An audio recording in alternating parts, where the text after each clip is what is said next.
प्रिय सही जदुनाथ मुंडा। आज मु कहूँ आपण मानकु दुख को किपरि आमे हसरे परिणत करी ताकू लुचेई आम निज काम को शांति श्रृंखला करि परिबा। सब्सक्राइब करि नियंतु एवं आपण मानकर गोटे लाइक मते नूतन वीडियो बनैबा पई प्रोत्साहित कर। Thank you. कारण आपण माने जदि दुख रे अछंती तो आपण काहाकू शेयर करंतुनी, कारण मु दुख रे अछि। कारण जदि आपण दुख रे थाई अन्य काहाकू शेयर करूछंती तो आपण ठीक जानि रखिबा उचित जे मु दुख रे थाई मध्य अन्य काहाकू शेयर करले से तांकोटू फल मु कोन पाइबी। बरं किछि तांको पाखरु तमे उपदेश पाइबो ताले आपण तांको शेयर करि पारिबे। नचित आपण काहाकू जेते कष्ट बा दुख थाउना काहेकि आकू शेयर करंतु नाही। कारण आजकाली दुख रे थिले लोक माने खुशी हुअंती, अन्य मानकू दुख देखि लोक माने खुशी हुअंती।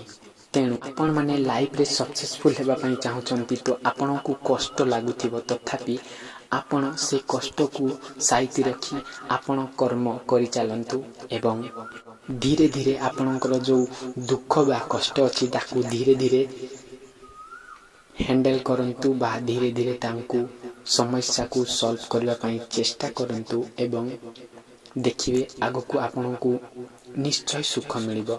किंतु आपण जीवन रे गोटे कथा मने रखंतु, जीवन रे जेते कष्ट बा जेते दुख आसुना काहेकि आपण केबे भी भांगी पड़िबा उचित नाही। कारण आपण गोटे मनीष, आपणक पाखरे सहिबा शक्ति एवं कंट्रोल अछि।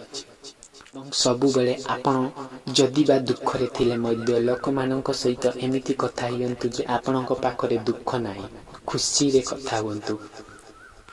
कारण खुशी रे सबु बेले एमिति जदि दुख को साइति रखी कथा अभ्यास रे परिणत हला परे आपण मानकू छोट छोट दुख आउ जीवन रे जेते आसिले भी आपण को भांगी देई पारिबो नाही। तेनु ते दिन आपण माने दुख को सुख रे परिणत करि पारिबे एवं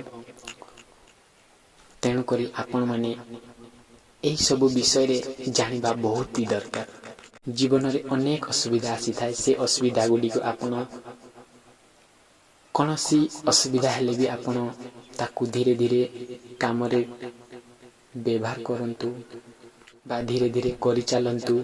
देखिबे काली थारु आजी आपनक दिन भलरे कटिबो। जदि बा मो वीडियो भल लागे तारे लाइक शेयर करबा को जमारो भूलंतु नाही एवं सर्वप्रथम मो चैनल को सब्सक्राइब कर नियंतु एवं आपण माने अनेक समय धरि मो वीडियो देखुथिबारु आपण माननकु लव यू टू थैंक्स।